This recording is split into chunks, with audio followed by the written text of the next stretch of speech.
Ce mois de mai 2023 représente beaucoup pour nous, puisque c'était exactement il y a 40 ans que nous publions pour la première fois l'isolement du virus du sida chez des patients atteints de sida. C'est vrai que c'est une étape essentielle qui a marqué le début de nombreuses recherches.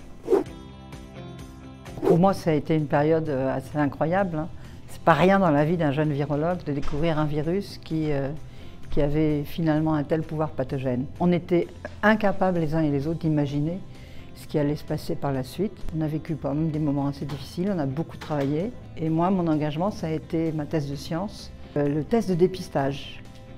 Et c'est en ça que je suis rentrée d'emblée en contact avec les communautés, notamment les communautés gays, les communautés toxicomanes, avec les communautés de médecins gays. C'est 40 ans de travail intense, mais avec un aboutissement réel assez fantastique.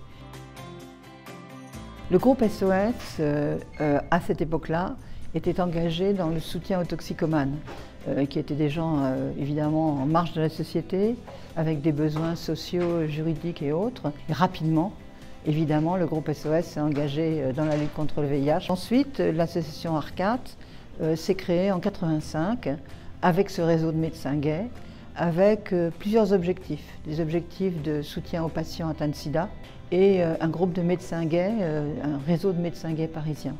Donc là, on a monté de la recherche communautaire, on a monté des publications, notamment le journal du sida, qui existe encore. L'ARCAT continue à s'occuper des migrants et des publics LGBT, et avec un apport important juridique et social.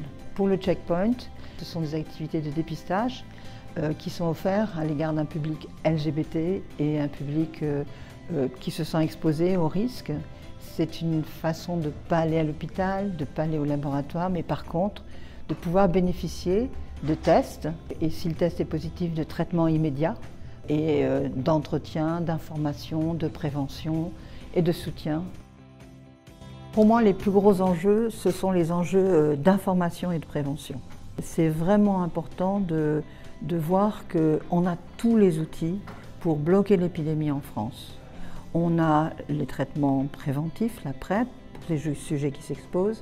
On a les traitements qui vraiment bloquent complètement le virus pour les gens infectés.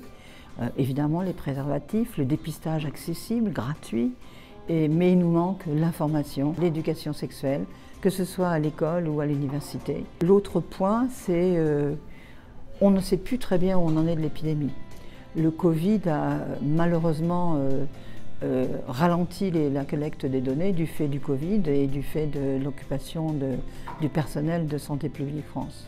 Or, on a vraiment besoin de savoir qui s'infecte, où, pourquoi, comment.